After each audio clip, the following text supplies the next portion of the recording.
But hi everybody, it's back with Bobby Gamer, and we're doing another stream. I've been taking the last 15 minutes trying to start a stream. And so we are going to be I till on all the way until the end. Yes, on until dawn.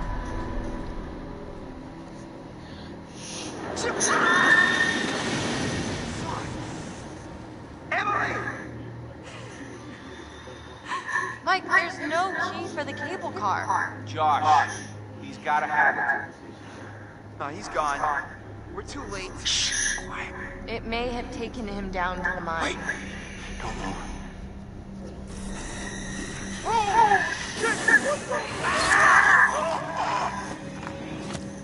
I'm gonna get that key right from that thing's goddamn bedroom, and then I'm gonna get us all the hell out of here.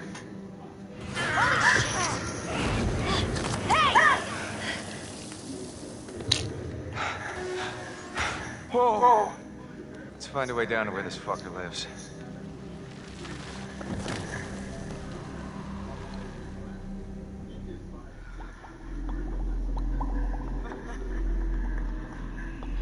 One more hour.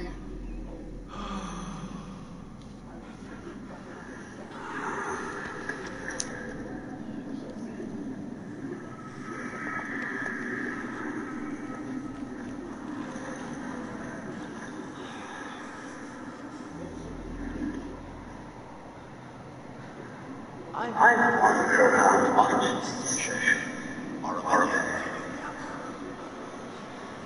just one listen to me. Things seems pretty. Fucked up.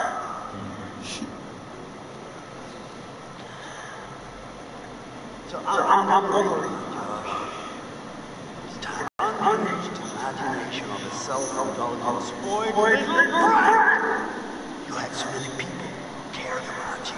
Wait, why did I do that? To hell!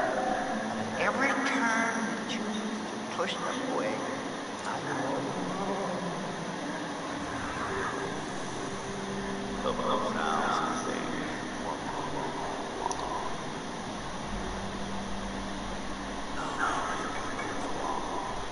Deep breath.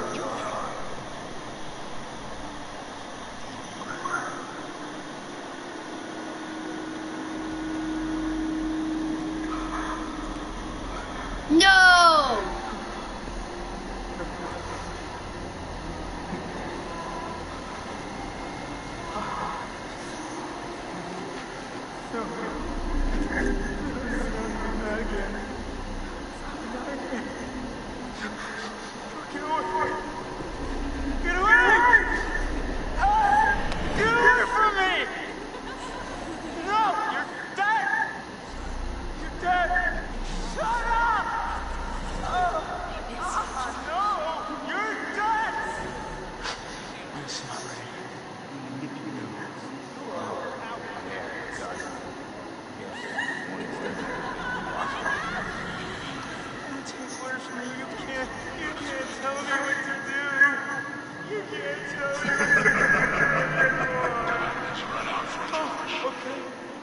Okay.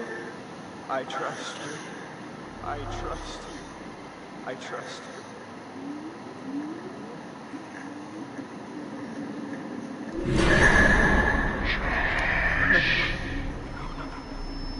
You're not real.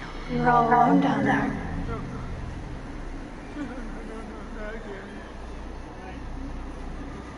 All alone. But you're with us now. Family. Get away from me! Get away! Why didn't you save us, Josh? Why did you want us to die? I didn't want you to die. I swear.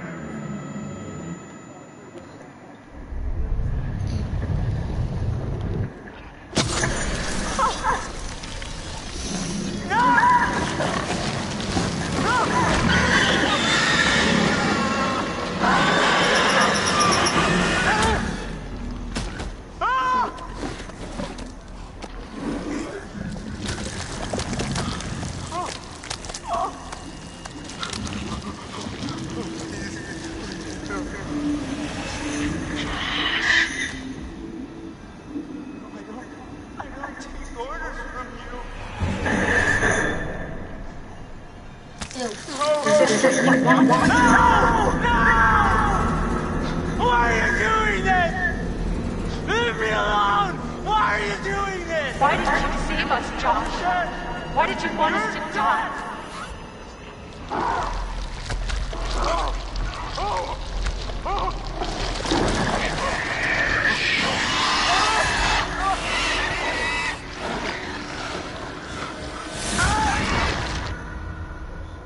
Ew.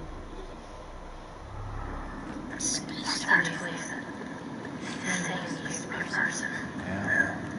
Maybe a minor. Maybe someone who worked in the sanatorium. There's so much weird shit happening outside that way. Keep surprised. What kind of bullshit? Someone was captured you. I'm all tied up under restraint. I saw some creepy fucking dumb shit. I must have just let them all out and clean the place up.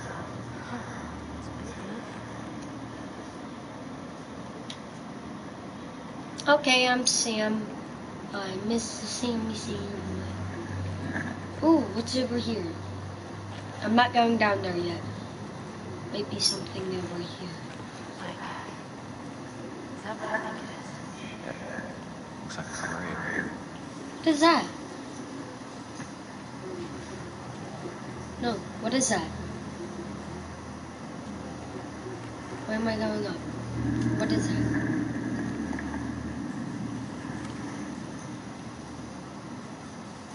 No.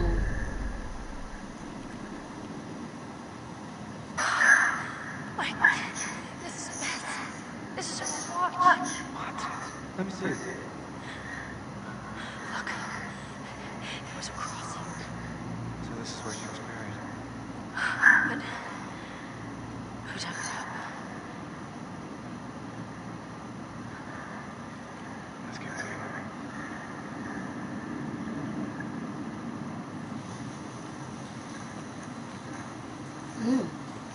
Why is there just bones? Just because it's been a year doesn't mean... Totem! Totem! Yay! Oh, fortune! Or whatever it's called. Now we know the house is gonna explode! I don't know how. I think I know how. Because of one of the totems. Wait. Is this it? No. Is this it? No. This it? No. This it? No. This it? No. This it? No. No. No. No. No. No. No. No. No. Yeah, this one. Maybe that's how it exploded. Who knows? Fine. I'm going in. Ooh, what happened to Sam's leg? Sure? Ooh. Yeah. Famous last words. This freezing hit me with fingers. I'm scared. I'm scared.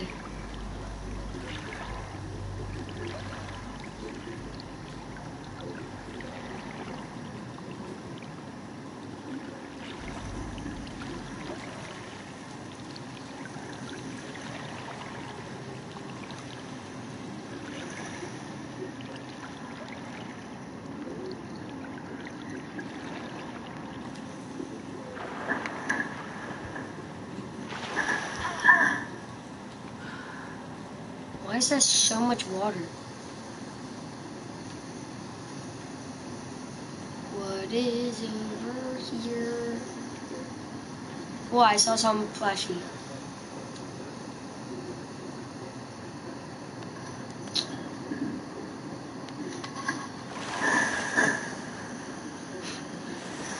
Why did you do that?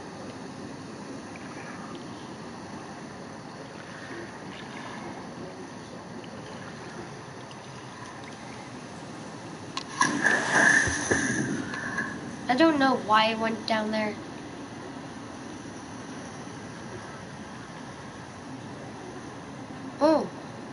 Nope, not going down there again.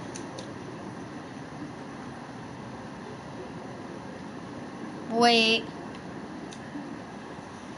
There is. I can't say it, because then I'll spoiler it. I'm going down here again, and I will find it. Run, run, run, run, run, run.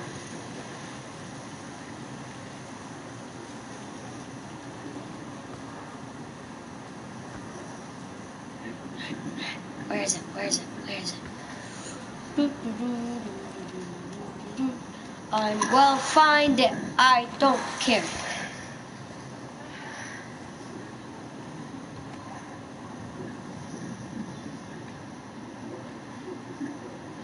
Where is it?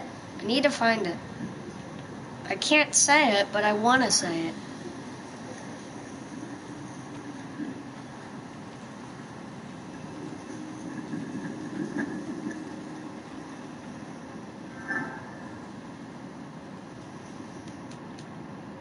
Where is it?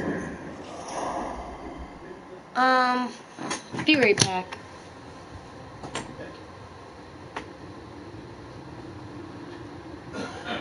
Permission to speak freely, sir. Oh, wait, there it is. I have questions I wish to pose. Are your quarters so comfortable? They serve me. This entire ship seems built on relaxation, being at ease. It is not the ship for warrior, not the ship.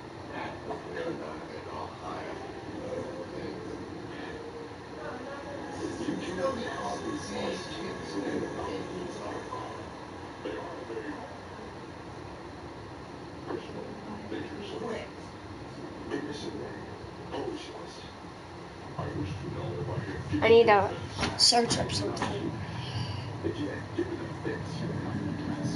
Perhaps I have not performed my duties to your satisfaction. My capable staff, your officer, occurred to your ship. Yet you dishonored me an opportunity. I did not know that being polite to a staff officer would dishonored you.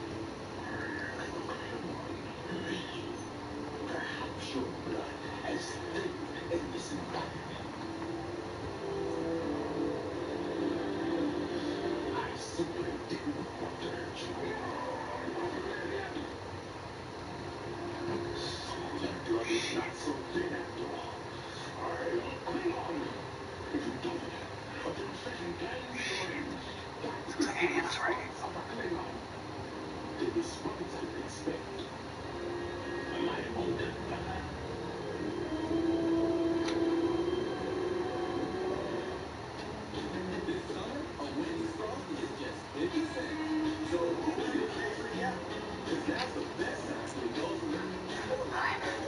Sorry, Beth. I have no choice. The only way I can survive it. So we find this. I'm sorry. I had to. I had no choice.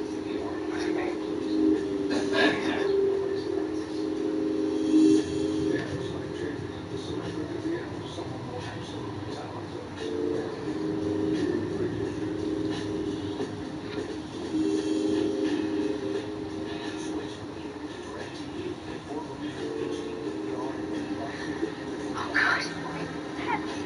I think Hannah took a meth. It was Hannah. No, that's ridiculous. Michael, it has to be. The only thing that makes sense. Took a meth. It was Hannah. Where is it? Okay, how you doing? We were just seeing like a ghost digest, but I'm pretty sure it's Sam. Like, turned out it's like this fucking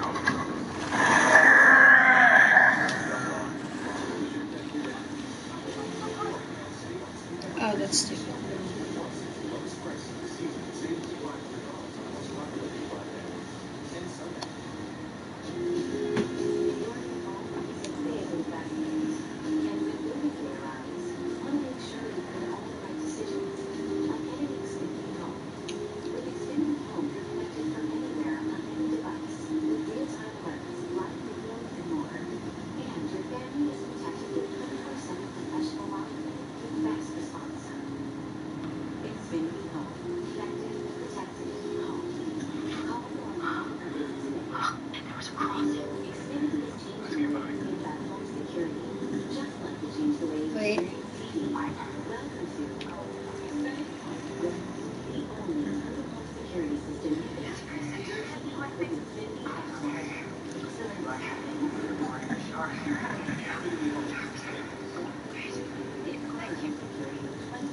Oh, there it is. If I'm correct.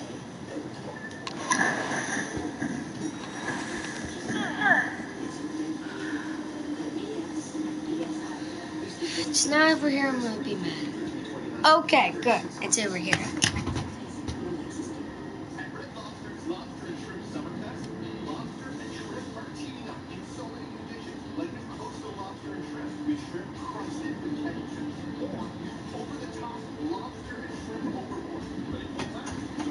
There it is! Finally! This looks like Hannah's writing. My little sister is dead. The fall killed her. I watched the color drain her face. My leg is broken. I'm all alone, stuck here with Beth. Is so boring. I think someone will find me. I'm pretty sure. I've never been. Wait, let me do something.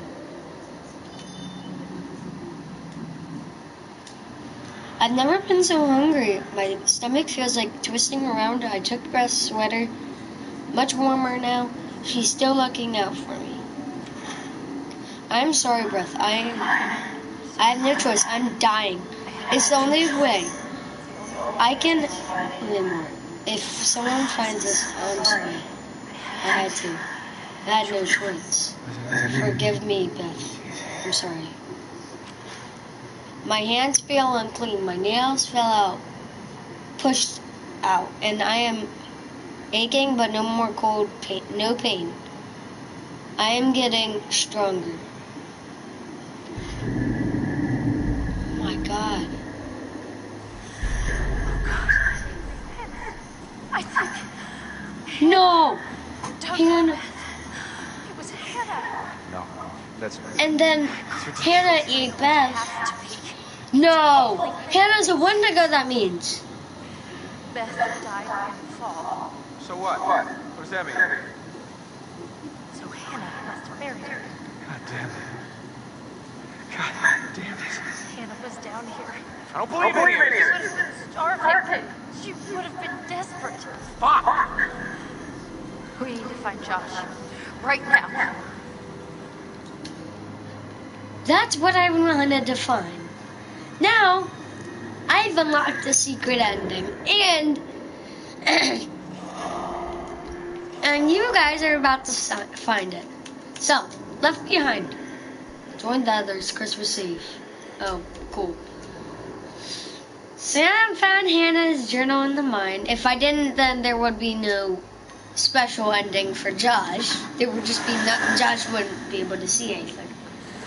Now, Josh will have a secret ending. Yeah, I like this. But I don't get I don't get one part of it.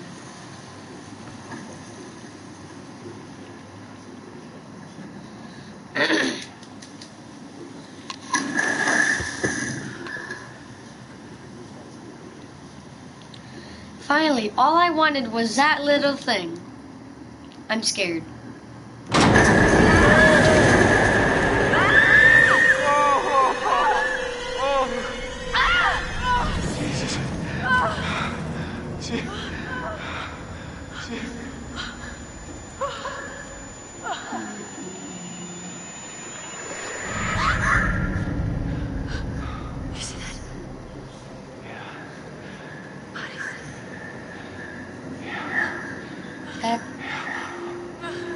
That's one of them. That is not the flamethrower guy. If Ashley died, her head would be right there in the cage. Wait. I think I saw something.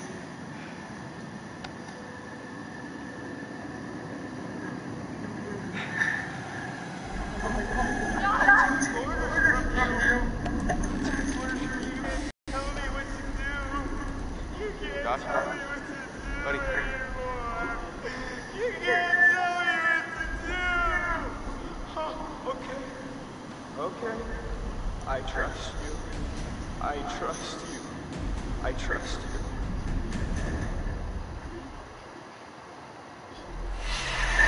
Josh is frozen. He's tripping or something. Josh! Mike. Josh! Hey, man. Don't hit me, please. Keep a deep in it, man.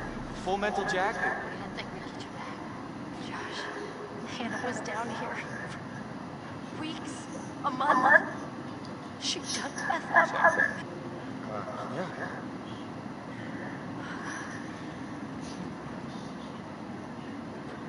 See that over there? That means there's a direct way out. There's no way Josh is gonna leave. Okay, if you help me out, I can go back to tell the others we're okay. Yeah, good. You bring Josh back to the cave and we'll all keep in touch. Be careful. Yeah, you too.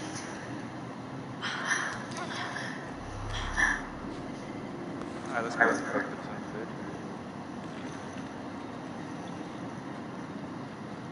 Just little old Josh and Mike. I wonder how Josh and Mike met. Yeah.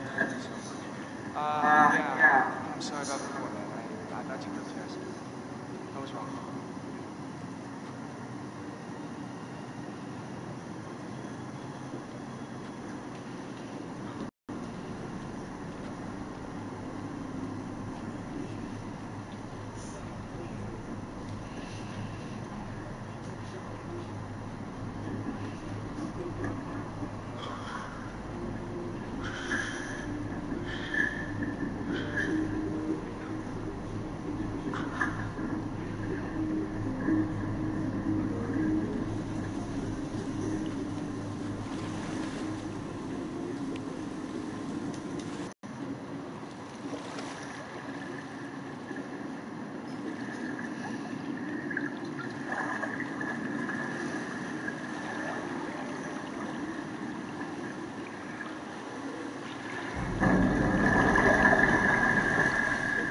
What is that? Whatever.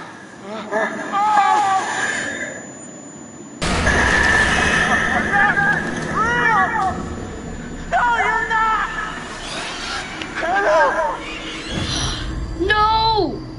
I get it! Hannah ate Beth. Hannah is now a whatever it's called. We told Josh she might have saw. Now Josh knows Hannah and Hannah knows Josh and Hannah hates Josh for whatever reason.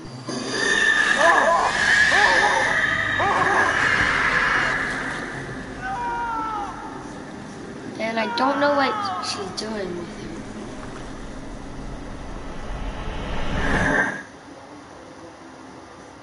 He's like, and his like thing is mute. It's like go. Oh, Matt. Finally.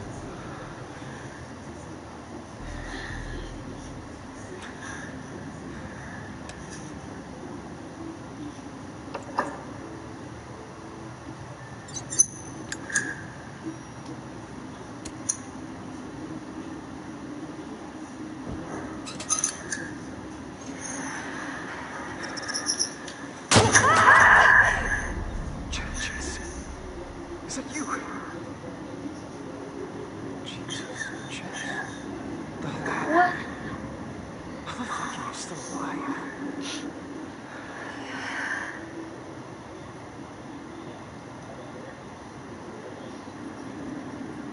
How did you end up down here?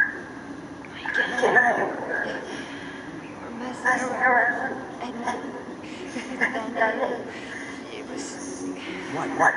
I don't know. I was by the window and there was all this glass and it was in the snow and it was moving so fast. Fuck. And then I was down here.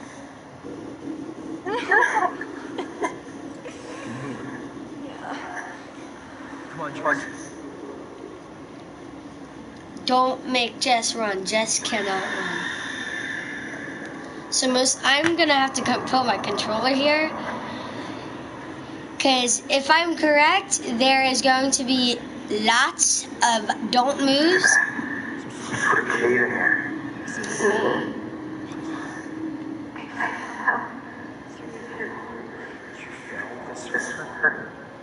Jesus.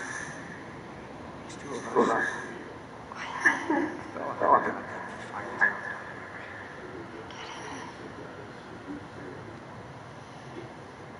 I don't get how Matt's not freaking a little hurt. He's like fine. He's like perfect. He's like, oh, I'm fine. I'm not gonna get hurt. Well, I'm pretty sure Matt can't die. Really, Matt can only die pretty much once or twice, I'm pretty sure. Up. And this is the place where it's a don't move. I'm literally using one hand to move. Well, two. One to hold the controller still.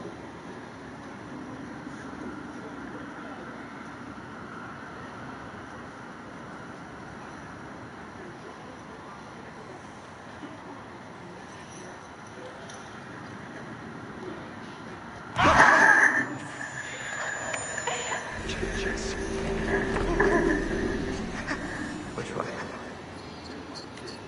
Hide. Come on, Jess.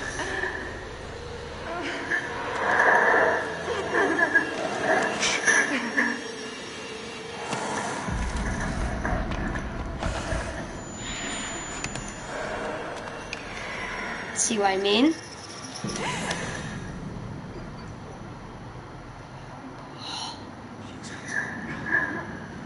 Is this hers?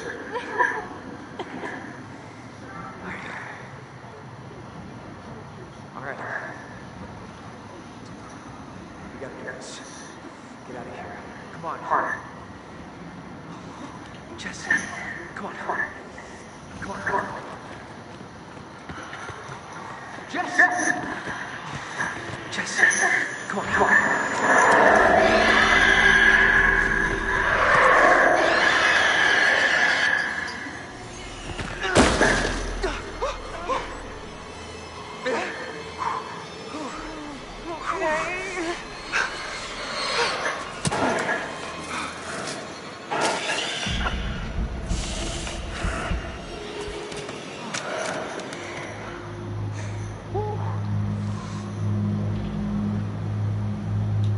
Butterfly? How does that do a butterfly?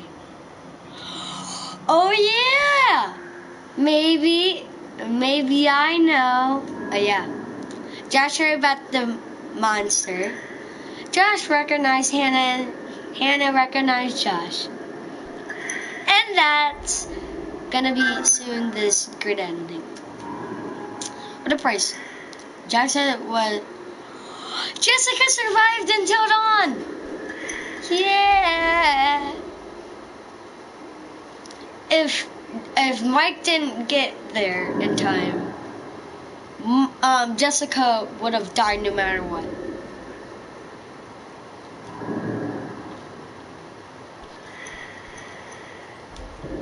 Save herself.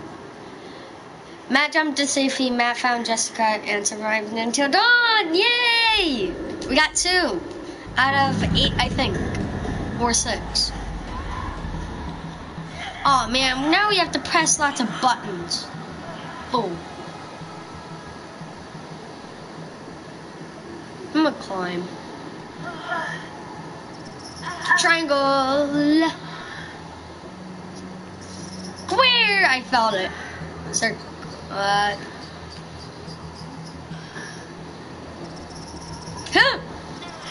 Huh.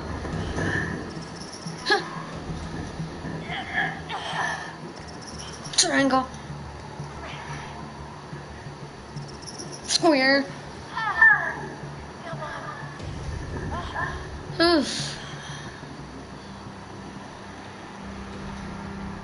Okay. The next few minutes or seconds or stuff are intense. I'm making sure I'm not. Oh, this is the way of the Ooh, what is you? I like you. Oh no, it's a danger one. We're all gonna die. Okay. There are Wendigos in the house. Yay! Maybe that's why. Wait. Is it like a Mike, like that's a lose-win situation where he dies but he saves everyone situation kind of thing? Because if it is, that's bull. Okay, whatever. Wait. I want to look at the totems for a second and see the thing. Totems. My. Right. Sometime after the prospectors came. Mine this mountain until a cave trapped them and woke them and driven mad murderers, cannibals. And after all these years, after many months, that's new. A year ago, we were not alone in this night. I couldn't save your friends, but I... That's the creature! Did you not see it? Look. It was at the end. It was like it was the mega Wendigo looking thing. Sometime after the prospectors came to mine this mountain. Well, it doesn't matter. I'm gonna do a lot more playthroughs than this. That's why it wasn't called End, because I'm probably gonna get all the trophies, kill everybody one, and also, wait, can you kill Mike before, whatever? I don't know. Drop down. Don't say that's more water. She's standing on the... Oh, that is water. That must be cold. Oh. Yachty. I was about to say, can the river swim? But then I just saw one swim. That's weird how he swim. He was like... That was Hannah. He was like... Cold my toes.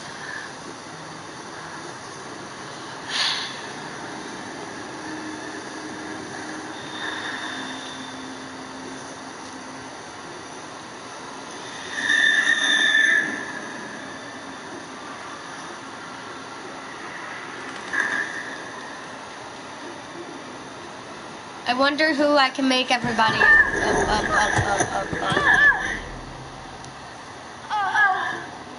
That must have hurt. I'm scared. Okay, good.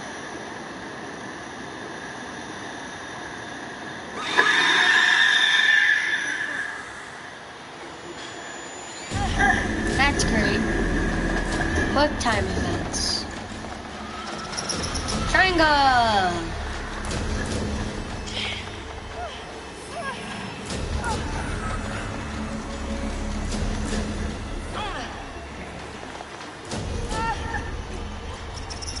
Circle!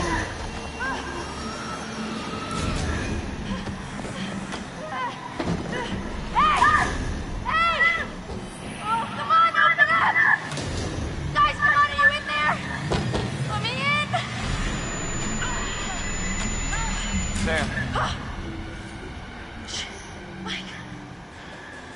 Oh gosh, you look terrible. Gonna look worse if we stay out here. Come on.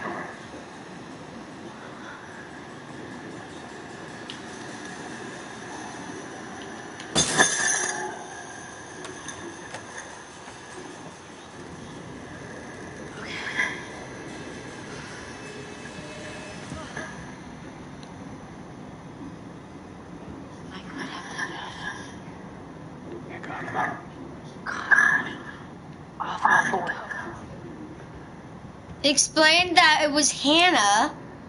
Not good. check. Might be someone left out. Okay, here we go to the basement. Where is the basement? Oh yeah. They start going down and be like, yeah, my dudes. And we run back up.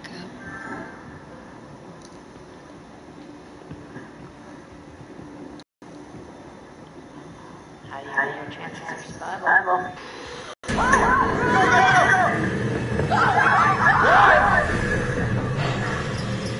Hello. Oh, don't move. It's gonna be a don't move.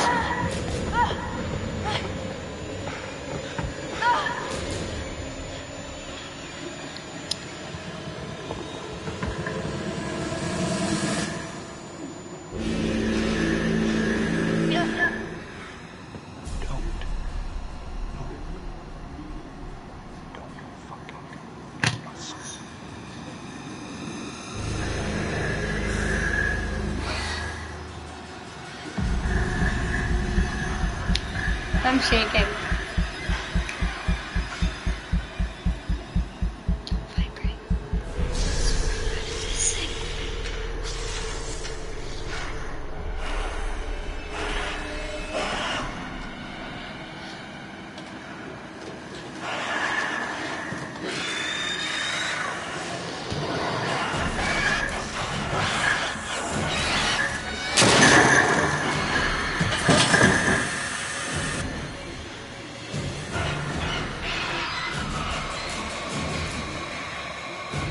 Yeah?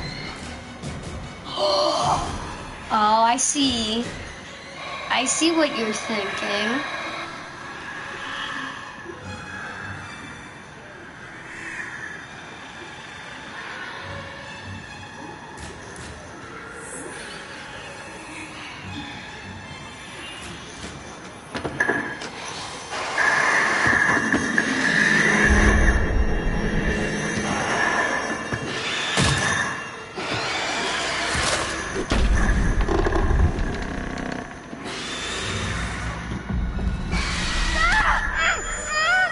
Fudge! Sam died.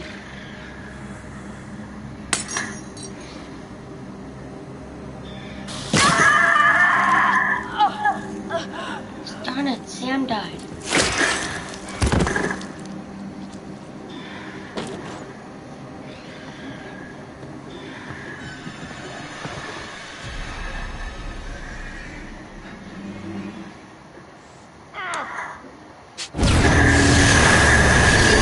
Sam died. Everybody except for Sam. That is great, you know? Great. Fudge.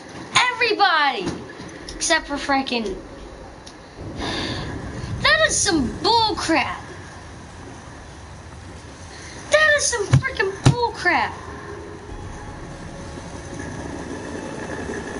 We have visual. The main structure is completely destroyed. Over. I'm seeing something. It looks like Fucking bull crap. Don't scare Jessica to death. Quicker man. Yay, Quicker Man. Which one is that? Got another one called Quicker Man. Oh, that's freaking stupid.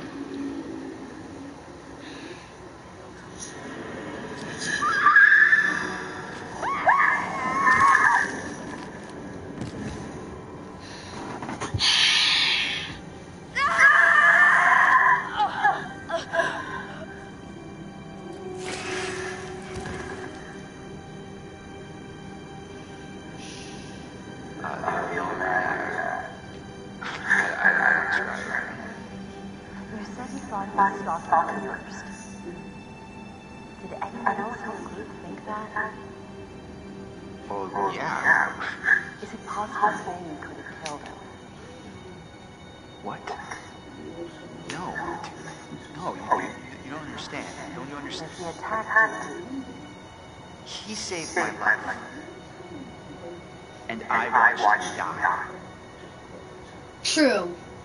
I heard Jessica. I don't know how or why she was down there. I know I heard her. You did not. He held it right up to my face. Right here, right in front of my nose, and he shot me. He almost shot me, the prick. I mean, you go out with a guy for however long, and you think you know him, but man, this one really takes the cake. I was right there. Could have done something. I tried to do something. It wasn't done. No, you didn't. Carried and taken and... What did you see? I don't know. He's obviously something. You wanted to do this. Yeah, here. I'm the good. I thought he was going to attack Jess. Where's Matt? Is he over there looking at me?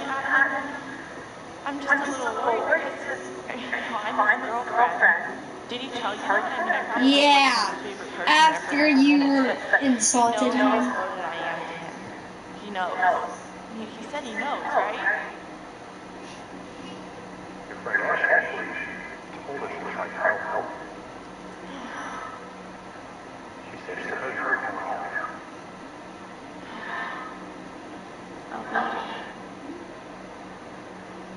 What do you remember? He came for me. He did. Where is he? Did he make it? If he didn't make it, I would feel so bad. And then... Fuck, man. That thing. Okay? The Wendigo. It came out of the darkness and it just... I don't know. I heard screaming. I got out of there. There's no Yeah, point you're in about to both of us find the dying. ending.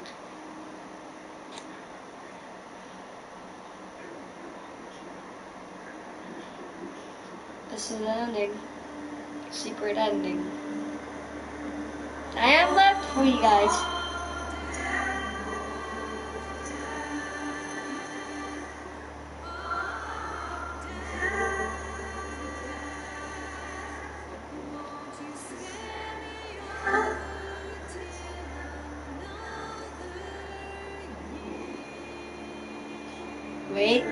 Wait till the credits roll.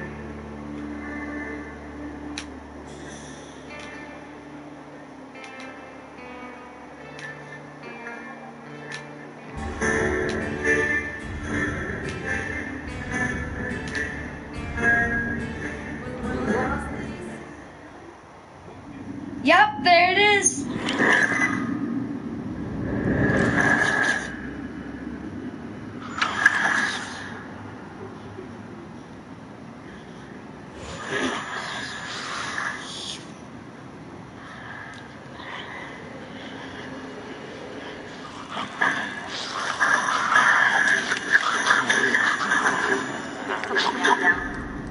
I have a visual on a survivor. One survivor. Is that?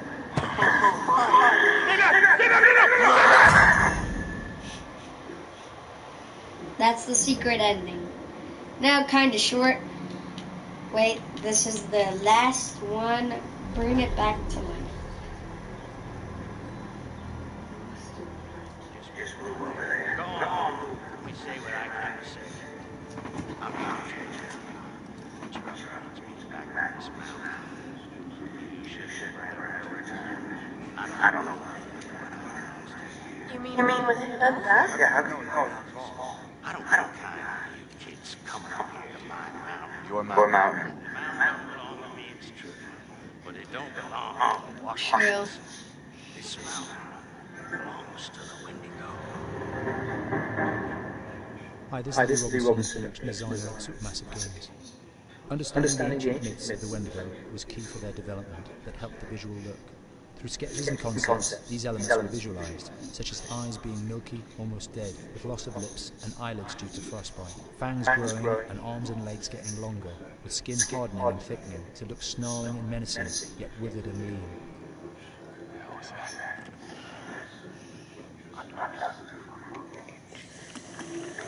Fingers and toenails extending like claws, allowing them to climb effortlessly. We made them look gaunt and weathered, and having ragged remains of clothes they wore. Blood-stained and rotten, with patches of hair still remaining, they retained strong skeletal limbs, which enabled them to be agile and quick through the environment. Where are you? My name is Jamie Calico, Animation Director at Supermassive.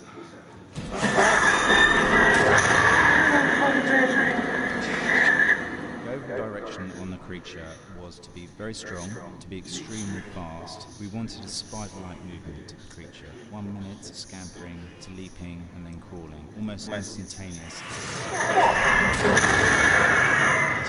And finally, we wanted the creature to have this real, uncontrollable thirst for flesh.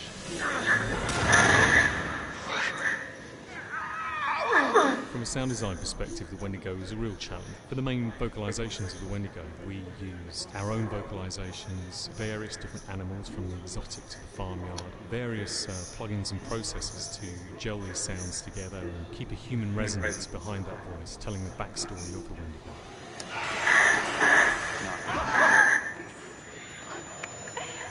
During the chase sequences, the angle of the Wendigo is felt by encircling breaths, screams and screeches that essentially chase you as you're being chased by the Wendigo.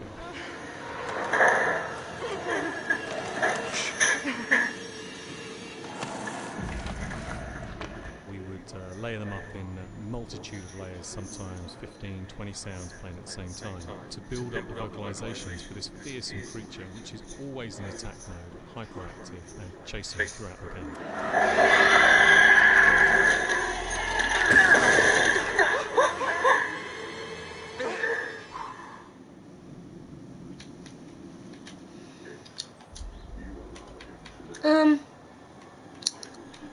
Octopus, the Wendigo, and the mine at whatever thing.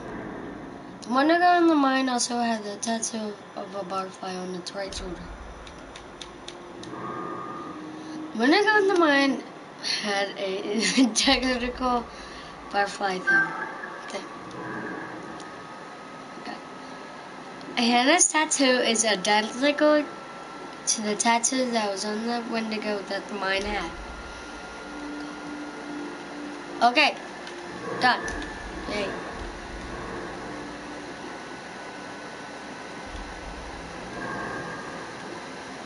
Okay, my little sister is dead. The fall killed her. I watched the color drain from her face. My leg is broken. I am all alone, stuck here with Beth's. Well, actually, no, I'm gonna start from the very beginning. Wait. When you go in, you go the twins. Okay. A photo of Josh, Hannah, and Beth on the beach. It was taken the summer before they disappeared. The Wendigo in the mine had the identical butterfly tattoo. August 13th, Cape Cod. Josh and his lovely sisters, Hannah, Beth, looking great guys. A photo of Hannah, Sam, Mike, and Emily in the high school prom. The Wendigo in the mine also had a tattoo of a butterfly on its right shoulder. 4/25/13. Ready for senior prom. Hannah, Sam, Mike, Emily. A portrait of the Washington family. Hannah is wearing a little locket. I don't see it. Whatever. A framed photo of Hannah playing chess. The Wendigo in the mine had an identical butterfly tattoo. And the winning bronze in 213. A portrait of the Washington twins. This must have been taken a few months before they disappeared. Hannah's tattoo is identical to the tattoo that the Wendigo had and the Marta had. Freaking says that all the time. A missing person from Hannah Washington. It mentions her tattoo and her glasses. Have you seen this person? Hannah Washington. Hannah Washington was seen last year in the location of Blackwood Ski Lodge, between 1:30 a.m. and 2:30 a.m. on February 2nd, 2:14. She may have been in some distress. Identified clothing/features. Hannah was wearing a black top, dark jeans, and brown leather boots. She was not wearing a coat. She has glasses and a tattoo on her right shoulder. My nose is itchy.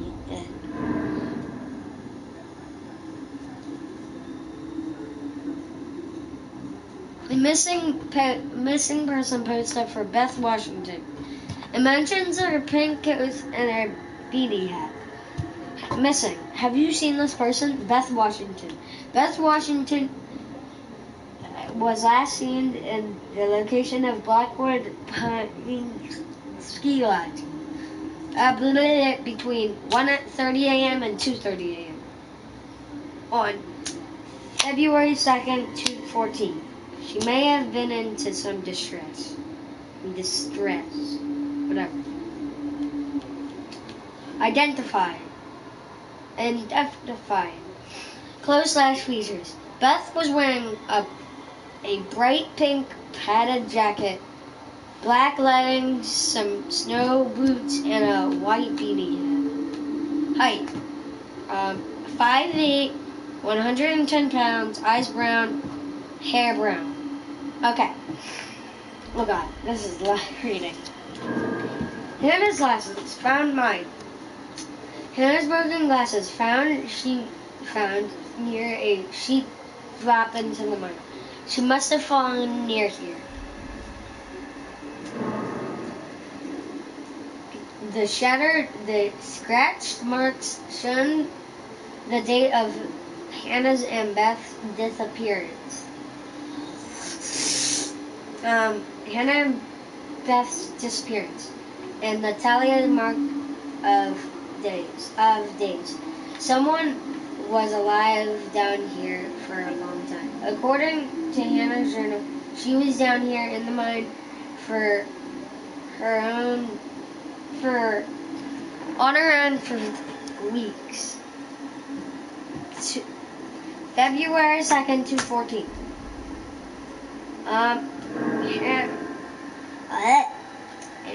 Tattoo photo. Found mine. A photo of Hannah showing off her new tattoo. When are you getting yours, Beth? Smiley face. A empty grave with Beth's watch in it. Beth's watch lying in the dirt. Someone or something dug up her body. Hannah's journal suggested that she dug up the body and driven mad with hunger.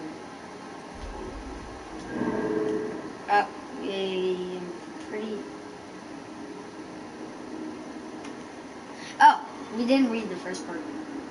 Well, I'll read the whole thing. Scrawled, whatever, journal. Found mine. A bundle of papers that Hannah used as a journal. It tells how she was trapped down in the mine and starving.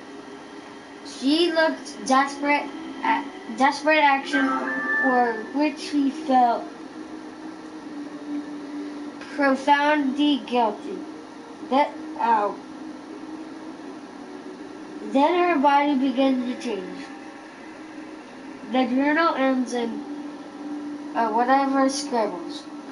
Day 1. Milo's sister is dead. The fall killed her. I watched the color drain from her face. My leg is broken. I'm all alone, stuck with Beth's body. Someone will come soon. Day 5. I've never been so hungry. It feels like my stomach is twisting around inside. I took Beth's sweater much warmer now. She's still looking out for me. Day 30. I thought it was 20. I'm sorry, Beth. I have no choice. I'm dying. It's the only way I can survive anymore. If someone finds this, I'm sorry. I had to. I had no choice. Forgive me, Beth. I am sorry. As that means is, that means Hannah ate Beth. Day 33. My hands feel unclean. My hands feel unclean. My nails felt pushed out. I am aching more, but no more cold, no pain. I am getting stronger. Further writing devolves into scrolls, or whatever it says. Done that. Okay. Danger map. Found mine. A map showing directional fall, whatever, into the mine. Marked up by a mine engineer. Looks like the owner knew what they were risk of collapses. Old mask. An old mining mask with the name inside it. It belongs to a miner called Billy Gates. Old mask found old shack. Medical notes. Found sanatorium. Miners rescued from the mine were healthier than expected. Although some had regeneration problems, whatever it said. 6/1/1952. Whatever 42. Minor medical report. Attendant physician Dr. M.H.F. Bowen, I think. Medical report. Medicals found the internal state of 12 miners after the collapse of the mine and substance at Blackwood Pines. On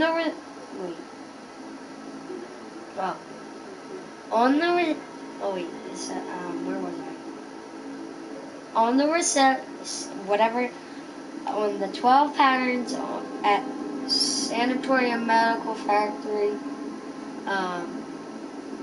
we had fully expected to find whatever shows of men. Starved and confused. Thankfully, the miners appeared I can't say that word. Healthy. I can't say that word. To the apparent discovery of the emergency food supplies in the inhabitant respiratory, I think, function. It was detected of a few older men, as predicted, as well as symptoms of whatever it's called. Physiologically, after being trapped for 23 days, the shock of registry, I can't say that word, has been difficult for some of the group, though there is outward healthy is better than expected. They do seem whatever it's called, by their time in the mine. Treatment. Due to the whatever it's called, due to the delicate nature of some patients, we have closed off a wing of the sanatorium.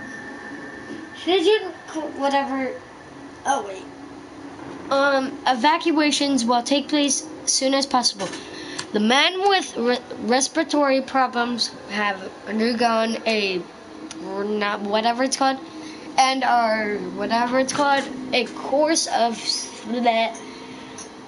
others are kept under strict 24-hour observation. Signed, Dr. Nicholas Henry Falls Bowen. You have a long name. Okay, that is only the fourth one. Oh my god. This is so much reading. Mine rescue photo. Found sanatorium. A framed photo of the group miners rescued after a cave-in dated 1952. The plaque says that all 12 miners survived. Miracleman. The successful rescue of all 12 miners trapped in the disaster of 5th of January 1952. Okay, that one wasn't so long. A restraining chair found sanatorium. A chair with leather straps to restrain the patient. There's blood on it, and it looks like it was used as a part of a weird experiment.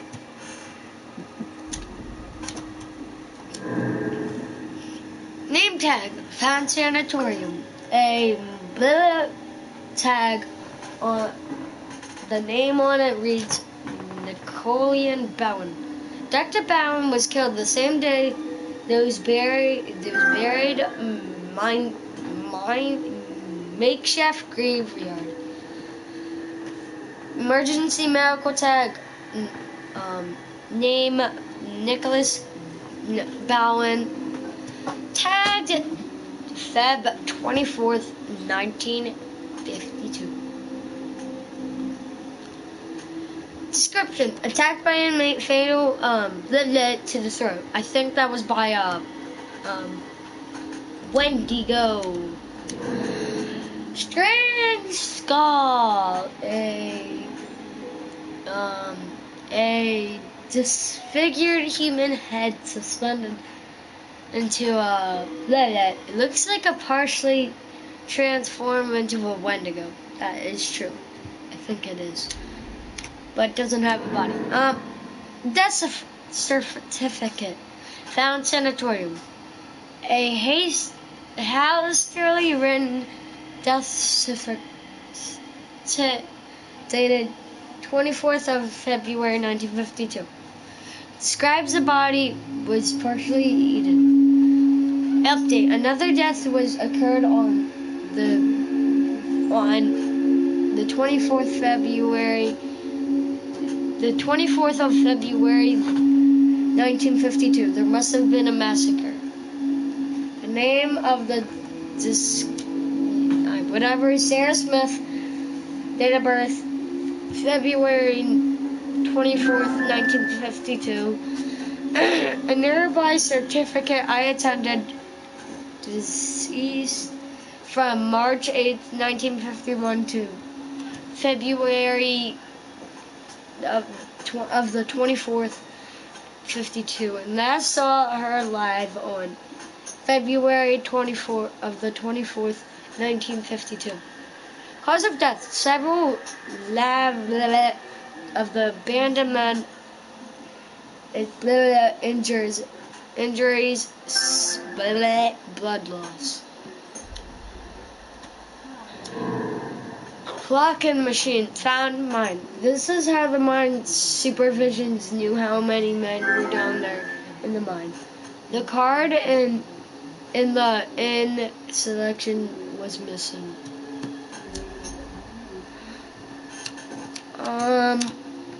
Journal. Oh yeah. This is from the old man. The flamethrower. My hand feels numb. Okay, ow. The selection of the journal is about cannibalism and how it caused the Wendigo curse.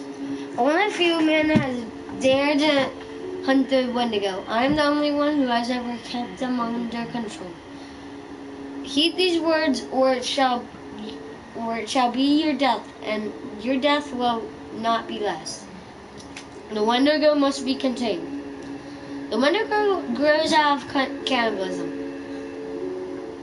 When the human is desperate and craves for food, trapped on the mountain in the fierce winter storms, that when he has eaten nothing for many days, the Wendigo spirit will begin to possess him.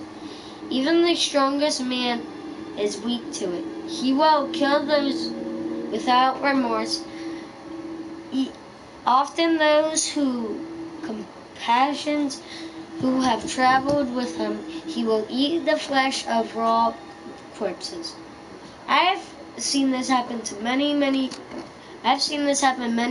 years ago Many years ago, a craving for the flesh that cannot be sated, I think. And then the change begins. The eyes turn first, then become milky white. Then the teeth become longer like fangs. The creature grows out skin and pulls taunt across the bones. Oh my god. I'm so tired. Journal. History. Found Old Hotel. A selection of the journal detailed history about the mountain. There was a tribe that lived in these mountains, the Cree. They were shamans to tell stories of creatures born in ice. The tribe respected the mountains and all the animals which lived on it. The mountain became scarce to the Cree. Every animal became scarce. The Cree also believed it was bad luck to harm an animal on the mountain, and it would hunt elsewhere. In 1893, the miners arrived and found the killer.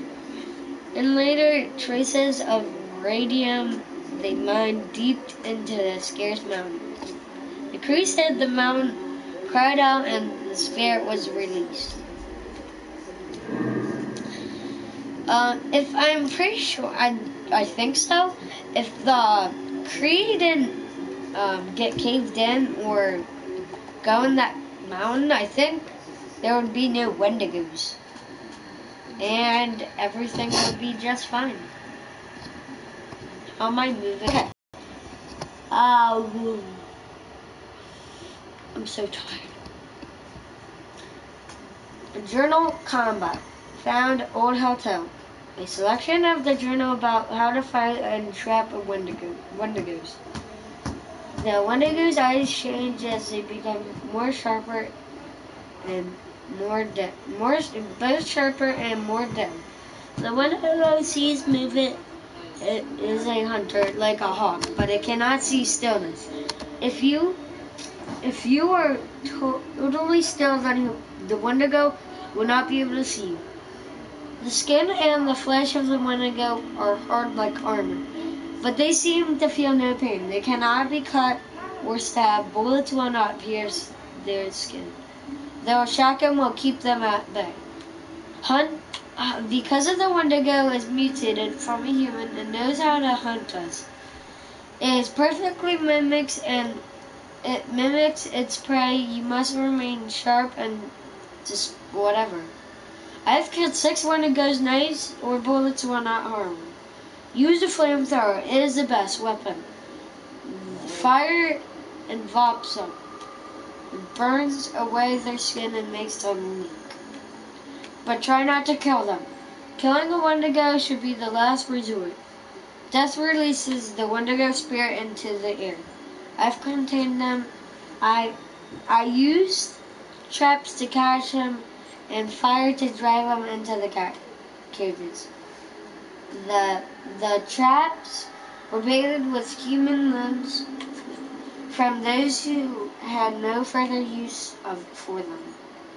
One by one, I caught those who infested the mountain.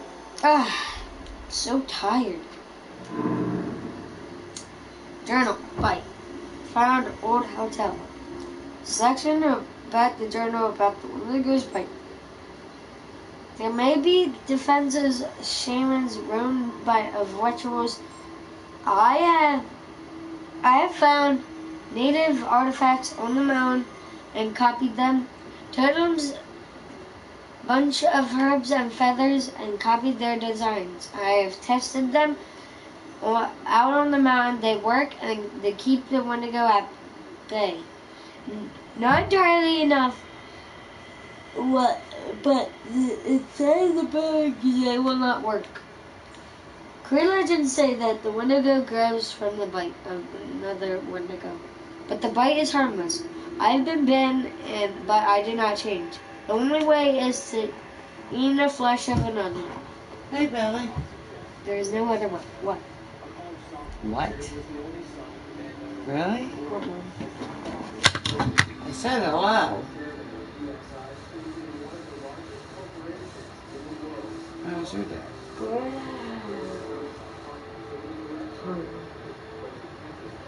Well, you need to get to bed earlier. Okay? When I say hello, I don't like to hear what. What do you mean? Say hello, Mom. Oh.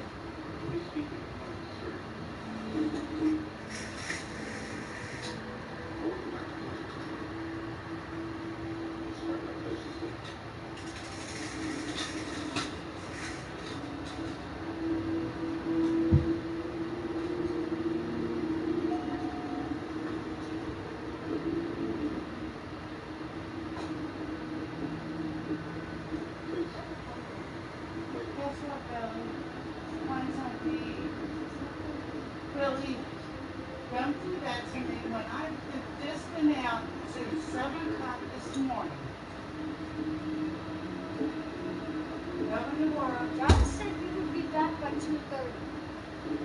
No, I had to work till 5:30. And then I went to the store. No, you had. No, this is what the card said. I threw it away. Doesn't matter. Josh was, but I wasn't. No, I wasn't. it said you were at the store.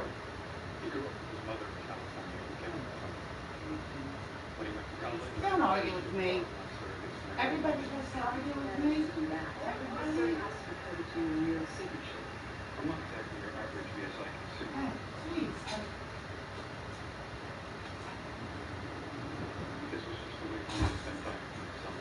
It's a felony to have a surrogate registered to another operator. No offense, Dr. King. We're just trying to straighten out our facts. What is this? Some kind of good cop, bad cop routine? You trying to handle me? Because I'm not going to be handled. I know how you must feel. Between you. I lost a son myself.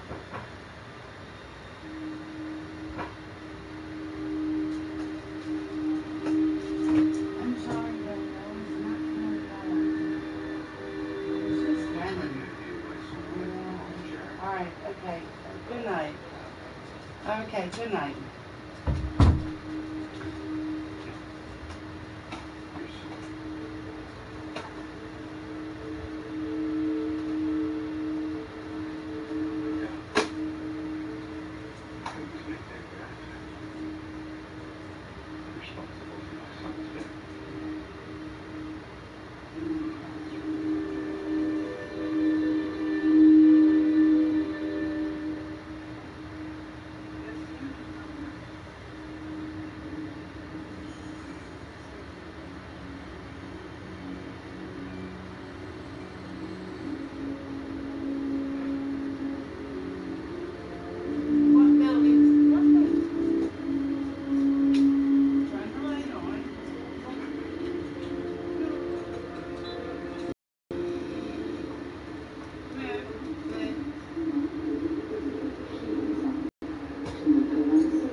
Chicken salad sandwich. Chicken salad? Tomato sandwich? I said chicken salad. Hope you don't mind if you sit in.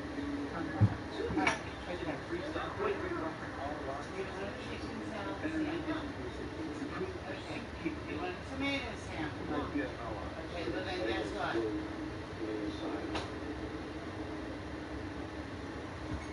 Mr. Welch isn't qualified to answer. They're cereal. What about That's what you live on. I don't want to.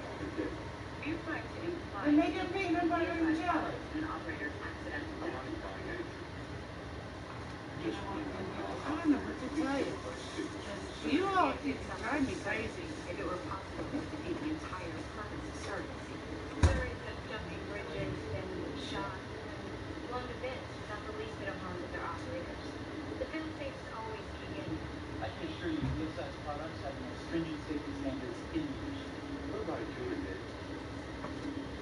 lost one of them walls. Agent Fair, we're not being much more than we have all day. What you are. All I know, you do some big fat dudes in your stem chair with a stem chair.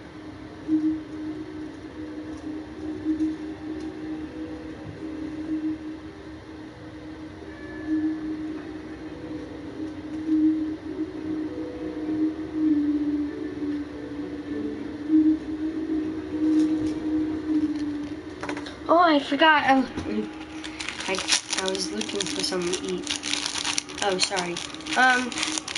Wait. As we read the rest, I am going to eat ice cream.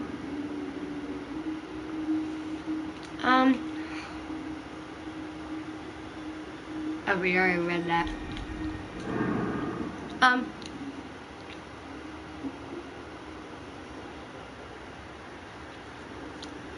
All crosses were buried the same date, 24th of February. What happened to make so many people die on the same day? The Wendigo in the sanatorium was killed all these people.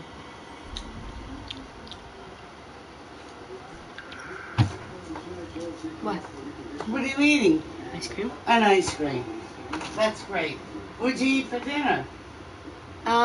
Ice cream? No. I ate chicken lo mein. Chicken lo mein at Drish's.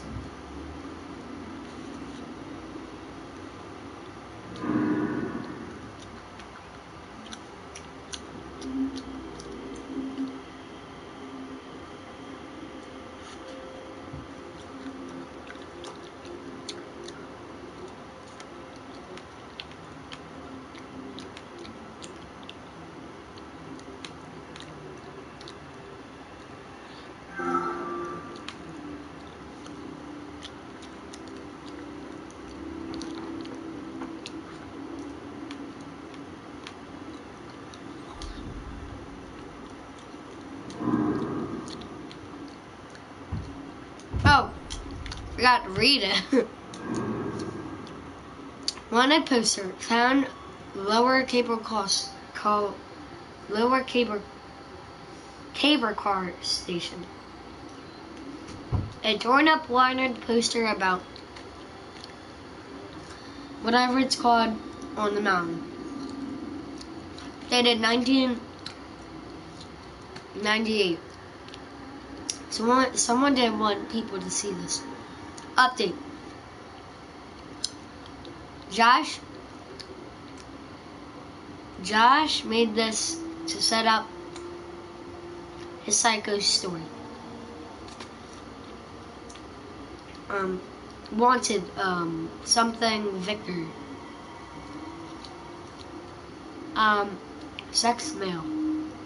Height 6'2". 1.88 whatever. Last known address, Blackwood Pines. Last seen, 3/16/1998. Wanted in connection, with a first degree of arson offense as well as various death threats. Anyone with information regarding this dangerous criminal should contact the BPMC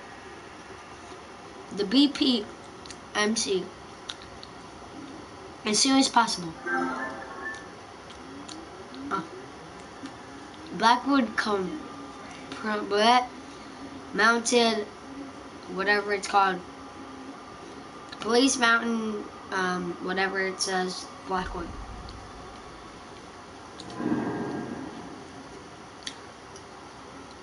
A message from a local police officer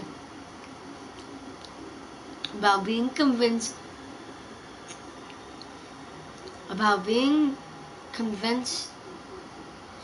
Wait, a message from a local police officer about to convince being released from jail, it sounds like a warning. It was Josh's voice. There was never escape, whatever.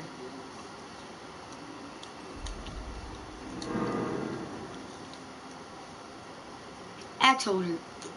And Washington Lodge exercise. A wall-mounted holder that should be contained with the axe, but the axe is missing. Matt and Emily found the axe down at the cable car station.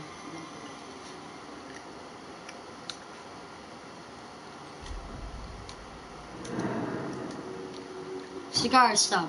Found mine. A starred cigar, but it looks like it was left recently. There must be someone else up on the mountain. Update. The label is the same as the cigar box found in the sanatorium.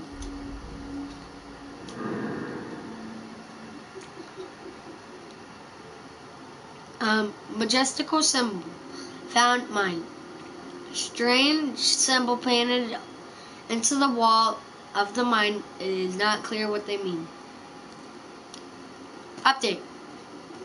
According to the book of the cabin, the symbols are to ward off the cabin, or to ward off the evil spirits. Native American book. Found Washington cabin. There's a selection showing symbols which the Native Americans used to keep away spirits away. Native American signs and symbols. The Native American hunters used symbols and signs scratched onto trees or daubed onto walls to communicate with other tribe members. Many symbols convert religious or mystical beliefs. The others warned of danger or offered protection.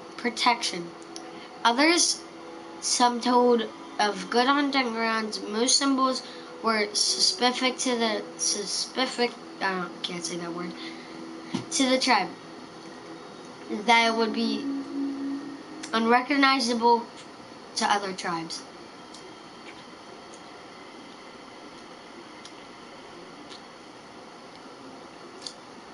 Shown below and opposite are some symbols used by the tribes in North America and Canada. An image of a hunter symbol, good hunting ground, image of a butterfly symbol, a vision or dream about the future. An image of the skull symbol, a ward or spell to protecting against evil spirits.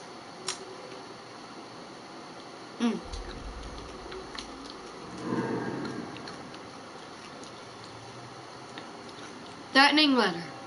Found Lodge Library. A creepy note written to the Washington family threatening exact revenge on Hannah and Beth.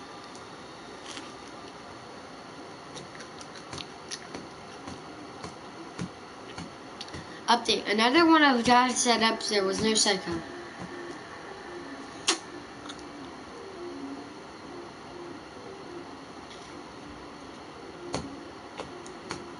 I will take them and bleed them like pigs and rip off their soft white skin off. 16 years I've waited for pretty little Hannah and Beth.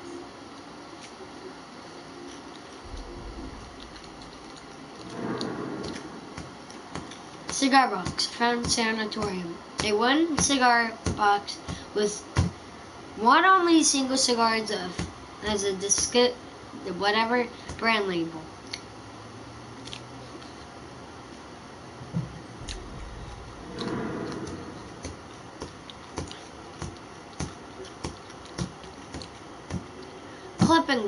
Clippings wall. Found sanatorium. A map found a rack of the mountain with signs and recent disappearance marked with dates. It looks like the work of a whatever mind. Update. These must have been the Wendigo sightings for the mystery guy was collecting.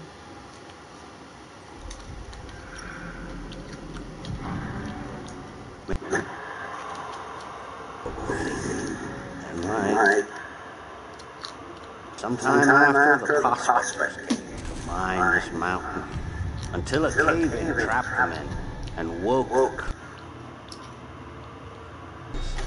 and driven mad murderers, cannibals. And after all these years, after many more, a year ago, we were not alone in the woods that night. I couldn't save your friends, but I...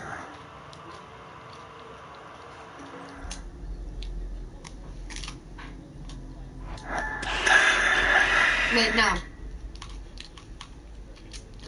We'll go 1 to 4, and then it'll go like up, and then next one, up, next one, up, next one, up, next one, up. It'll go like that.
Didn't see that one.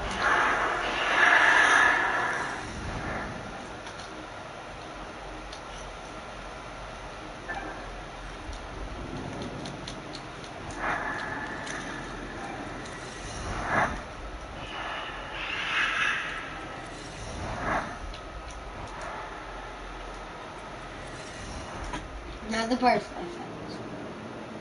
Sam respected Chris's privacy. Chris was happy to see Sam. Chris continued to trust Sam. Chris chose not to shoot the squirrel. Nature remained in balance. Ashley encouraged Matt to use the telescope. Matt saw Mike and Emily flirting. Matt confronted with Mike. Matt sided with Jessica during the fight with Emily. Emily was aggressive with Matt. Matt came to Jessica immediately. Jessica, I can't say that word. Mike's heroism. Mike continued to impress Jessica. Jessica resisted Mike's advantages. Something for later. Josh locked the baseball bat in the cupboard. The psycho captured Sam in the cellar. Mike successfully chased after Jessica. Jessica was still alive. Jessica survived until dawn. Chris said she said that she would save Ashley. Ashley was grateful and felt indebted to Chris. Josh felt betrayed and agonized by Chris. Chris considered violence. Mike hacked off his own fingers. Mike had a usable machete. Mike found another way through the sanatorium. Mike rescued in the mine. Sam rescued Mike in the mine. Mike didn't kick the wolf. Mike made a friend. Fudge. The wolf guided Mike around the sanatorium. Mike failed to protect his new friend. Matt supported Emily's plan to go to the tower and get help. Sam got herself caught. Chris and Ashley found Sam. Sam needed to be rescued by Mike. Matt calmly walked through the herd. Matt and Emily escaped the threat on whatever.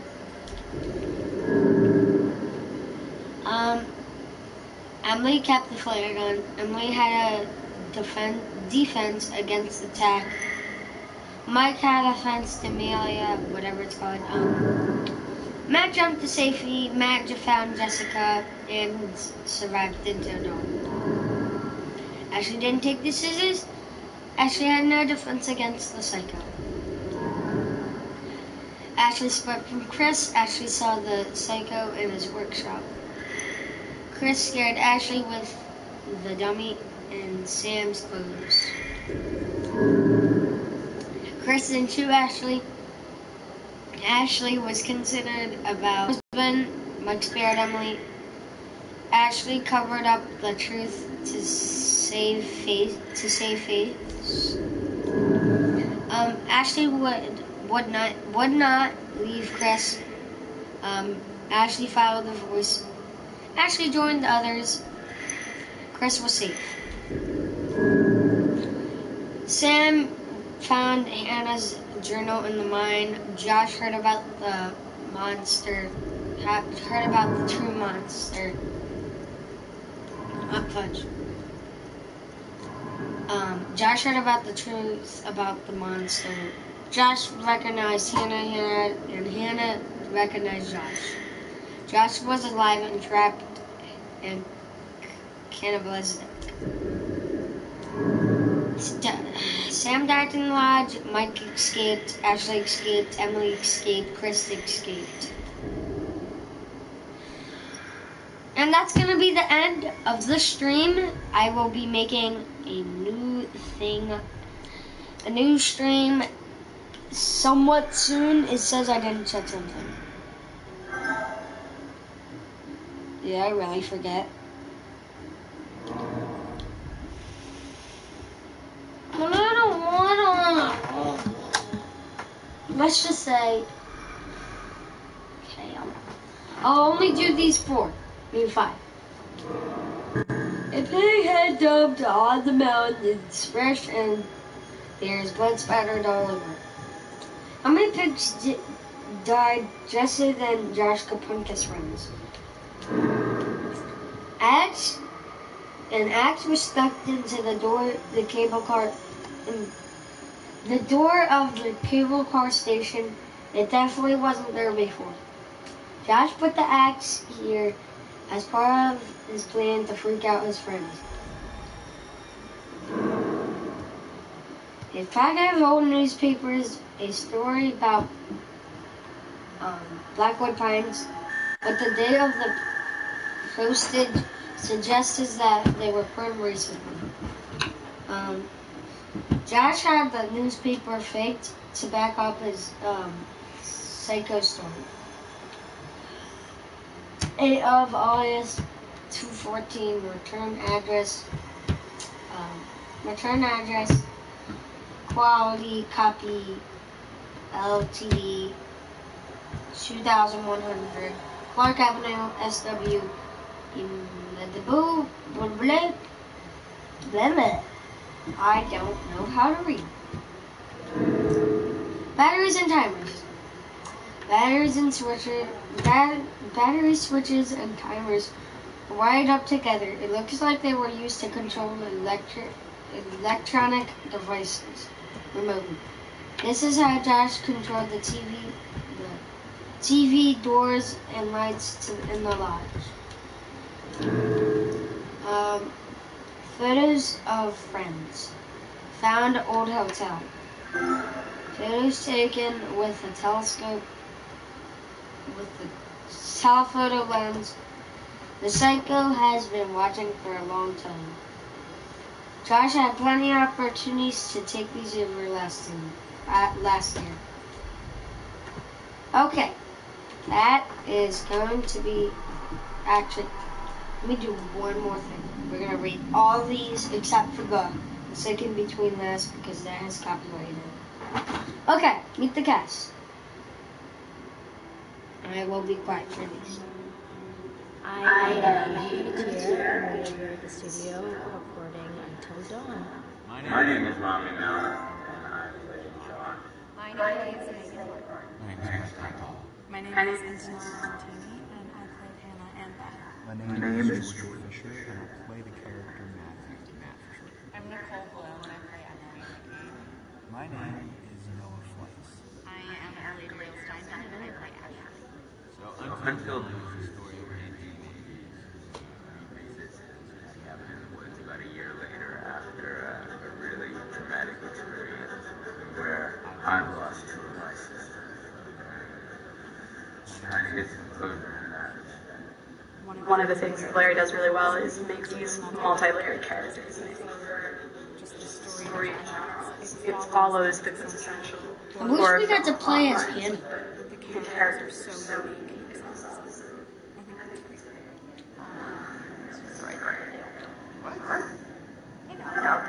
Everyone together on the anniversary.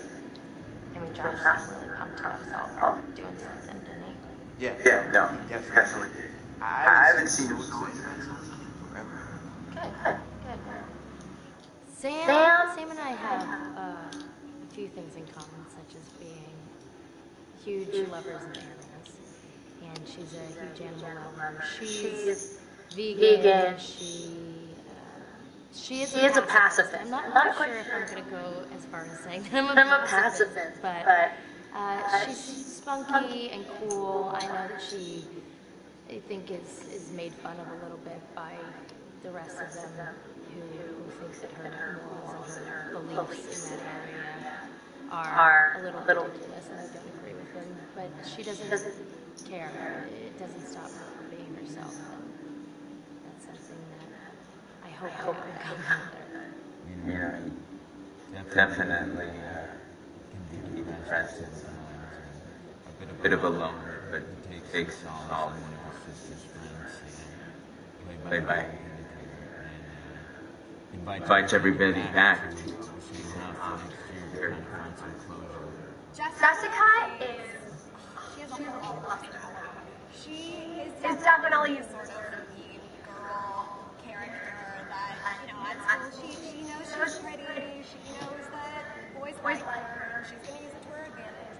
He's got a big heart. That's very evident, especially how he treats his girlfriend Emily. And he's kind of a meathead, but in the best way possible.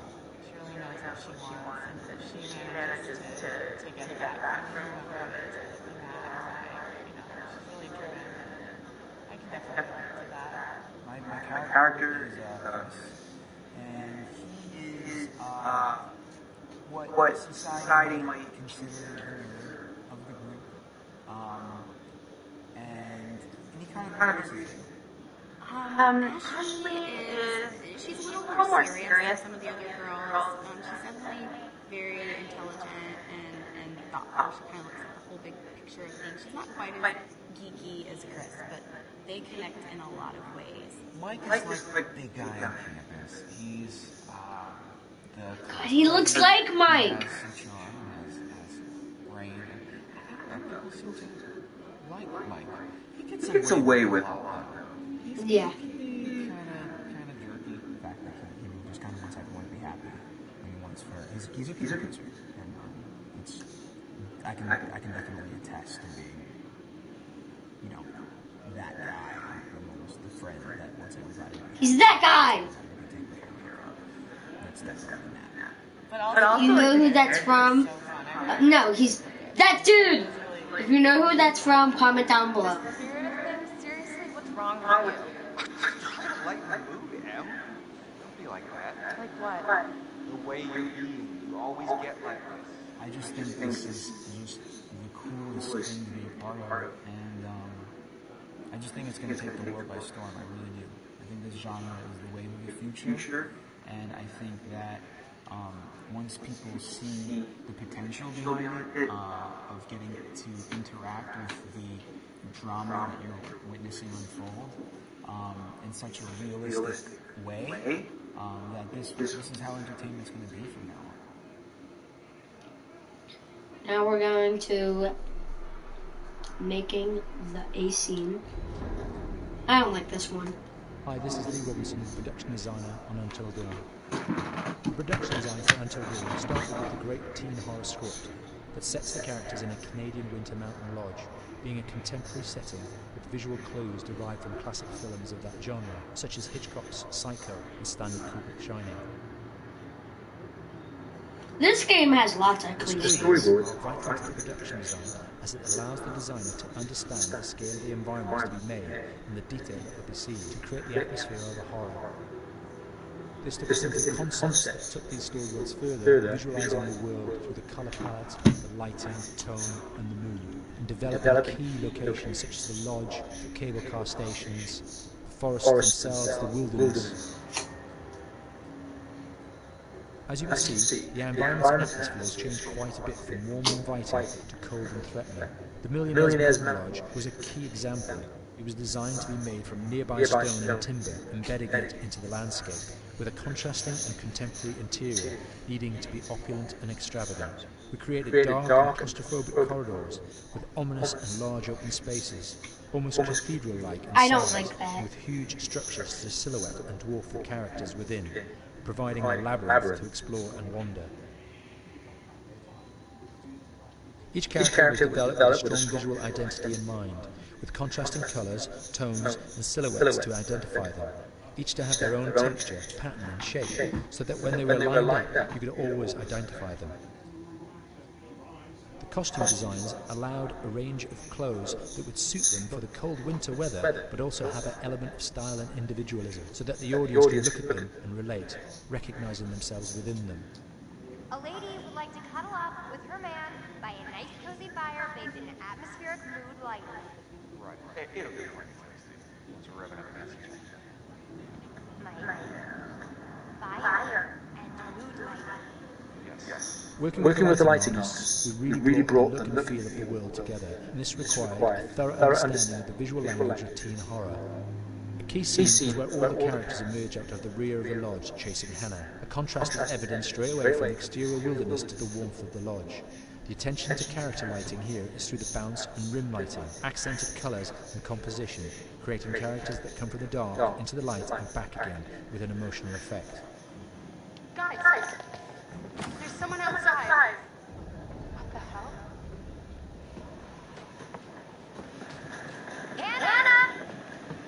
What's going on? Where's my sister going? It's fine. She just can't take a joke. It was just a prank, Han. It was just a prank hand. I like that.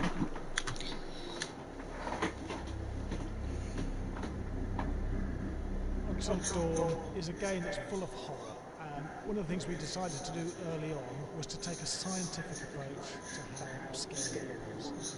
So we did experiments on people and we measured their responses to them. We've created a test area. It's as close to a home setup as we can get it. We've recruited ordinary people to play the game and we've left them to play it on their own.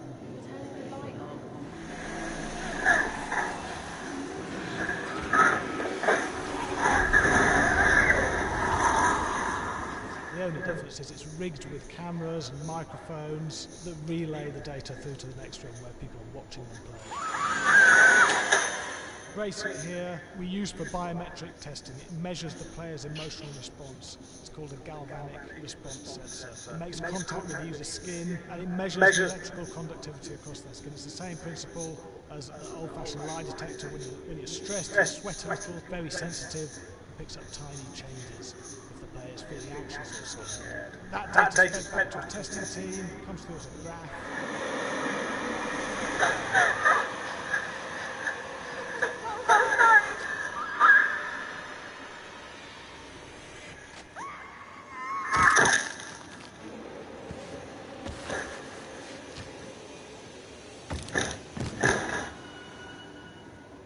There's no point testing one or two people, you have to test a lot of people. When we have a scare that consistently has a measurable emotional response, then we knew it was good. If it didn't have that, it goes back to the team for improvement. The data doesn't tell us what's wrong with the scare, it only tells us if it's working or not. Okay, so you hear that too, right? Josh. Here we have a chapter relatively early in the game. Nothing regular about it. We have to create tension and anxiety in the player so they are ready to receive the scare.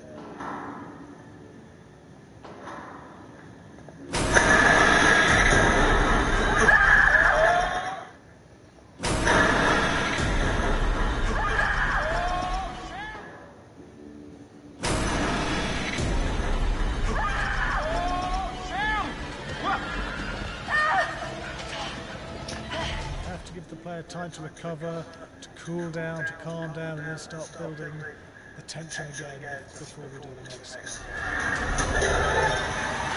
Hey. What the hell?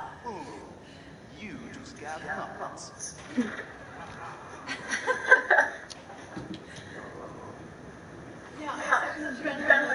There's two things we do. One is we look at the scares, analyse our expected scares are working effectively. Were people shrieking, covering their hands, or were they getting an emotional response from it? And being scientific about it means that we strip out people's opinions about whether things are working or not. We've got data, and we look at the data. If it's working, we're happy with it. I actually maybe a bit scared of that one. Yeah, with lights on. Yeah, with some other people as well. Yeah, maybe. Because scared cat like and lights on. It was one of the scariest games I've played in a long while. Next one. Hello. Hey, Graham. Hi, my name is Graham Smith. I'm a filmmaker, writer, director, sound designer, and I started working with Larry Fessenden about 10-15 years ago through my friend Ty West, who I grew up with, and I've done a lot of sound design work on his films, and he was producing Ty's films at the time, and Ty introduced me to Larry. Larry produced my first feature, and we've written together on several projects. My name is Larry Fessenden, filmmaker. I run Glass Eye Pix, which is an independent production company out of New York. We make indie movies, a lot of scary movies as well.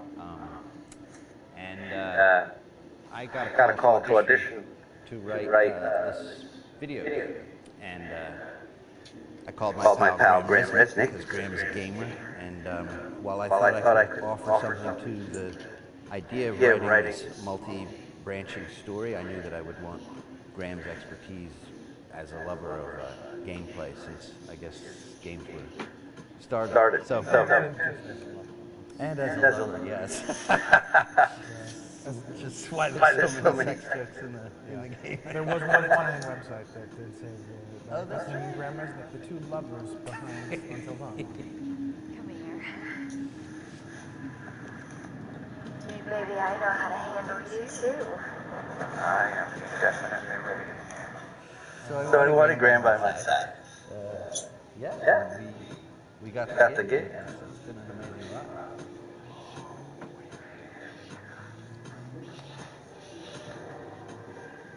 Oh my god, she's just under your shirt. What? Oh my gosh. Matt, what are you doing here? Hannah. I'm sorry. So in the basic setup is that a year prior to the game's start, all these kids had gone up to a ski lodge that was owned by the parents of one of the kids, or a couple of kids. And some of the teenagers played a prank on some of the other teenagers, and a terrible tragedy occurred when a few of them, two sisters, ran out into a blizzard, and were never seen from again.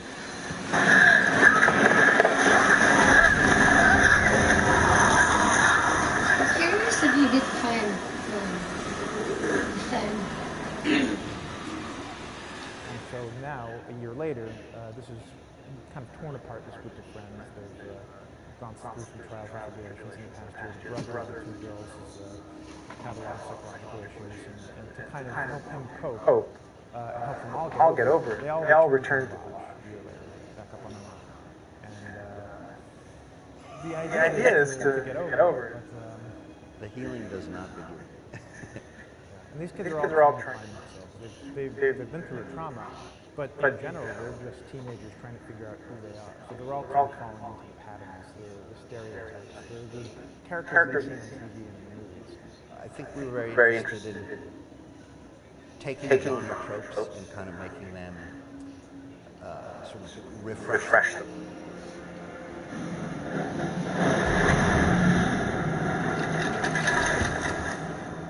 Hey, did you see that? Dad said it'd just be us this weekend. We're familiar with that flashback as well. Most people have seen some kind of arts, and we have established notions and preconceptions about the roles of players in horror movies and how they talk and how they get killed and how they have sex. And to bring you into a game that way and subvert a lot of expectations. They're haunted by some incident that happened in the past, which I think you pretty much figure out that that's going to have a role in their interaction. Yeah, so I think what was fun was we take some sort of stock characters and we try to give them some shape, but at least at the beginning, they're recognizable in the way of groups of friends. There's, the jock and the bitchy girl, rivalry between everyone. And really fun. We just had so much fun living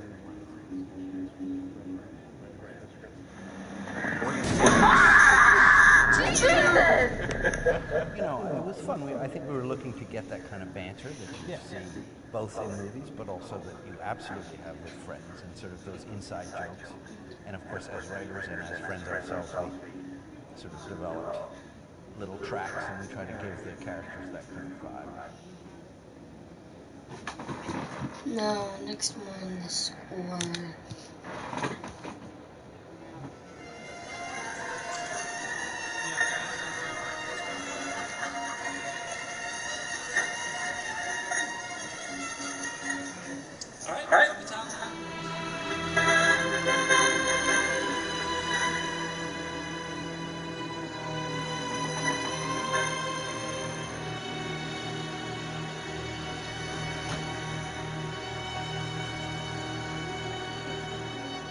Jason Graves, and I'm the composer for Until Dawn.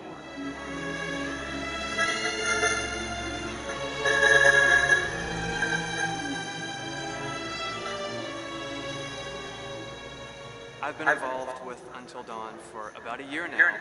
Originally, I was contacted by Barney Pratt, the audio director. I think that had something to do with my lineage of horror games, and hopefully not the fact that my last name is Graves, although a lot of people seem to associate my name with scary music.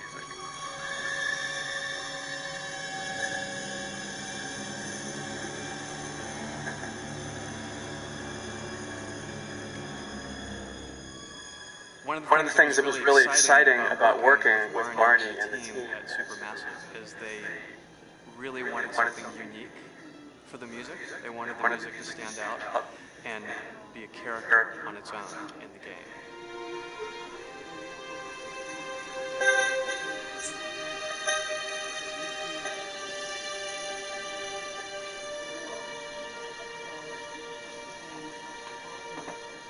When I'm first starting a new score, and it doesn't matter if it's film, television, or games, I always end up going to the main theme.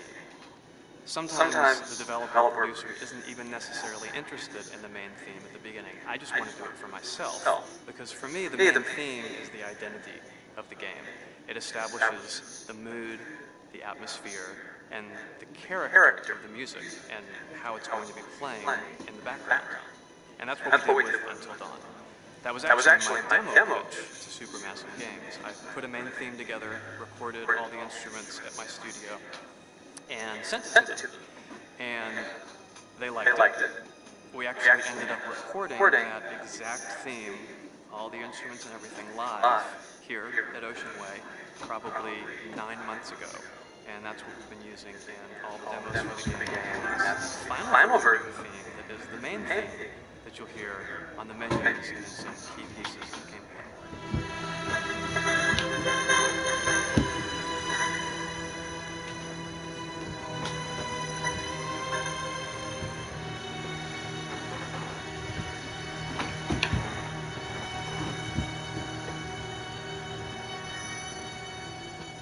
I seem to have made a name for myself in horror.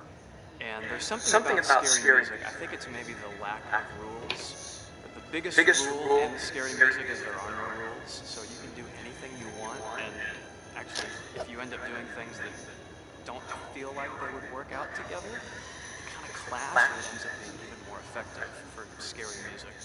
So that's what really drew me to Until Dawn was the textures, plus writing thematic material that is more of scary textures. I haven't really done anything like that before. Usually it was just all tension, all the time. And that's fun, and it's great. But I'm actually part of a very melodic composer. That's the kind of music I love listening to, and that's the kind of music I love writing. That's the kind of music I got to work on in Until Dawn.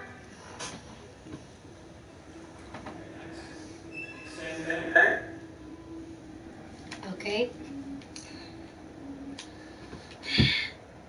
Okay, we'll read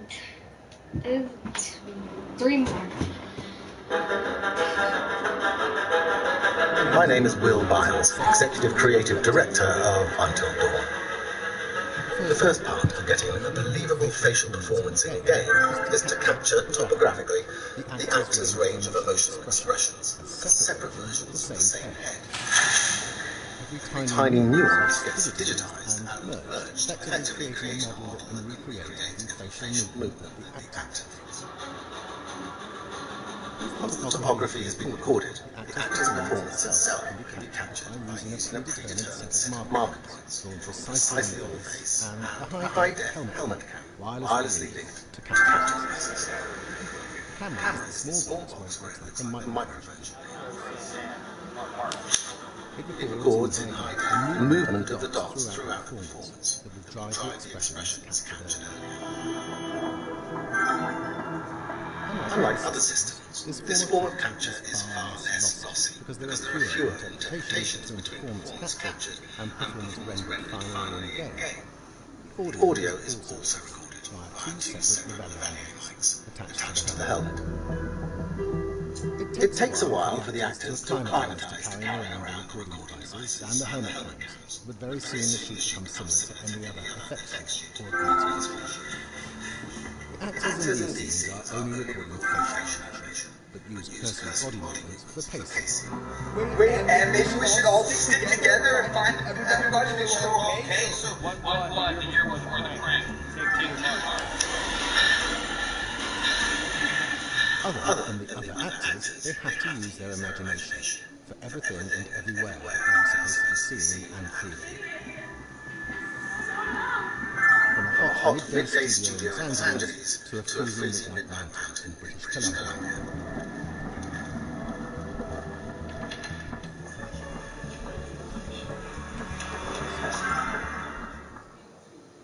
I wonder how they, well, you guys might not know, but if you save Emily twice, Matt dies by Wendigo, and he gets pulled, and I want to see how they got it. Because Until Dawn has a dynamic, ever-changing story, the facial performances and the body performances are recorded separately with different systems.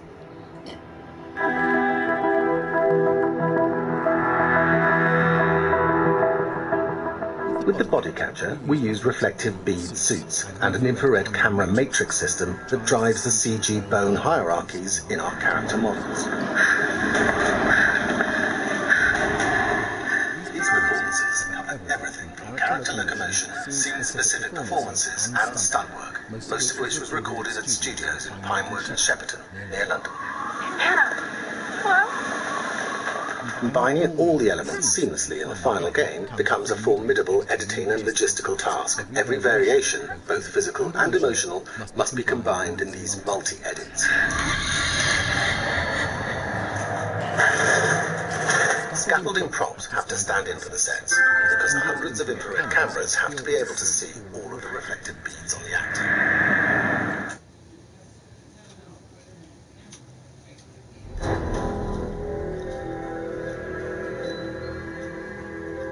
Just move over there. Go on, move. Let me say what I can say. I'm here to tell you what you're up against. You should sit there. I don't know why.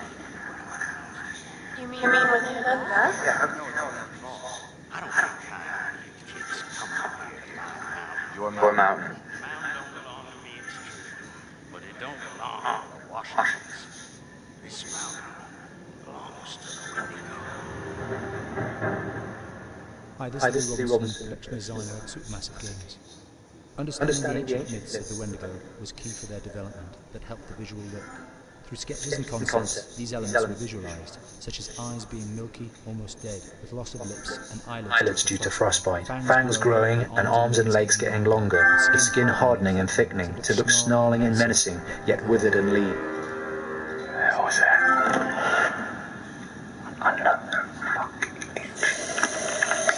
Fingers and toenails extending like claws, allowing them to climb effortlessly. We made them look gaunt and weathered, and having ragged remains of clothes they wore, blood-stained and rotten, with patches of hair still remaining. They retain strong skeletal limbs, which enable them to be agile and quick through the environment. Where are you? My name is Jamie, animation director at Supermassive.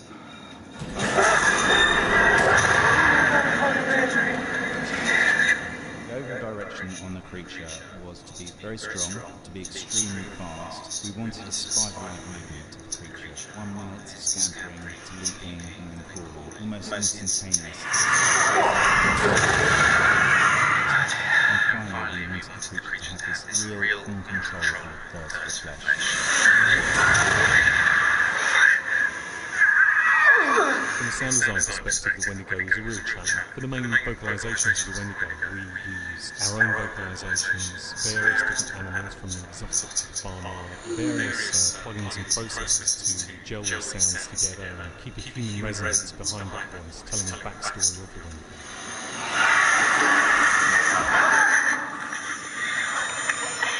During the chase sequences, the angle of the Wendigo is felt by encircling breaths, screams and screeches that essentially chase you as you're being chased by the Wendigo.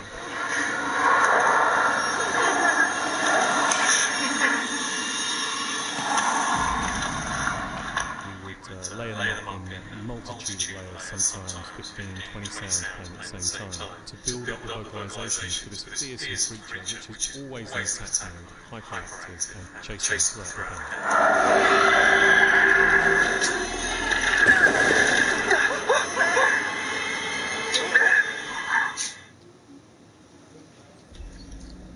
game. And we can't do the other one because it has copyright music in it, and that's gonna be the end of the stream. See ya, guys. Later!